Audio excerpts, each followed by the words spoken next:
We have a lot more very detailed ways and metrics and measures for risk management, but this is a very simple, easy to do um, risk management and how to handle risks, whether in your personal life or in your team, business applications. Very quick, easy, simple way to look at risk. It's very important to measure your risk.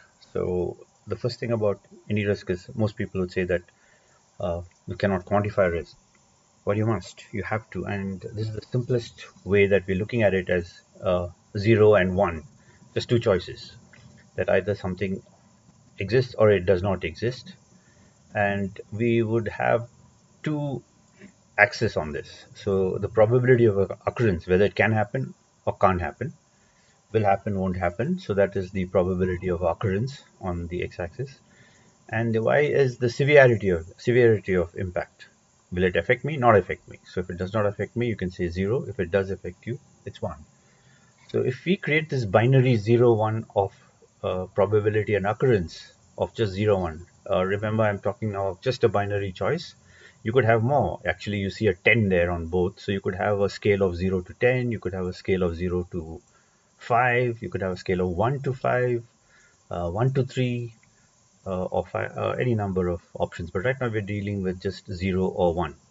In which case, it creates four quadrants. So the probability of occurrence on the x-axis is that it can't happen, or very low chance of occurring, versus a very high chance of occurring. So that is on that axis. And we're taking 2 on the y-axis, which is the severity of impact. That means it won't affect me or my work or what I'm doing now. Irreversible decisions, irreversible decisions could fall into this.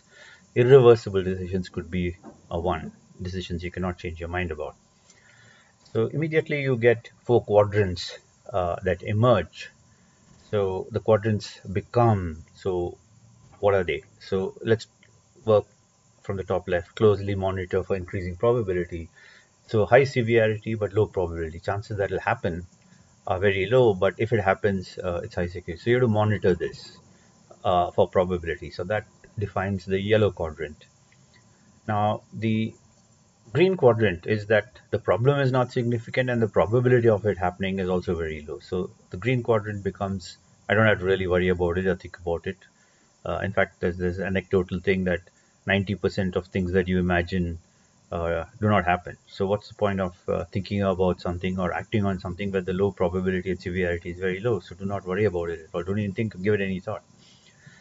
The gray quadrant is that it has high probability, it's going to happen, but the severity is low. It keeps happening, so it's a nuisance. It's a problem. So you have to handle it, figure out how it's going to happen recurringly. How do you cope with it? The impact is very low, and you can figure out ways to process improvement or catch the errors early, automate it. There are different ways you can look at the gray quadrant. The red quadrant on the top right corner is the real trouble. So this is where the severity is high and the probability. So remember here it's a significant thing that it's likely to occur. So if you know that something is likely to occur and when it occurs, it's going to be severe. So this is the area that you really need to focus on. And this can be linked to even your personality traits, organizational culture. So, so this is what evolves into a risk culture in organizations. So we will get into more details in more detailed ways of risk management, governance, risk management, compliant in other videos. But this is a very quick, simple way for you to look at anything and see should you pay attention to it, not pay attention, and how you can bin it into a 0, 0, a 0, 1, 1, 0, or a 1, 1, and quickly gain control over any risk that you face.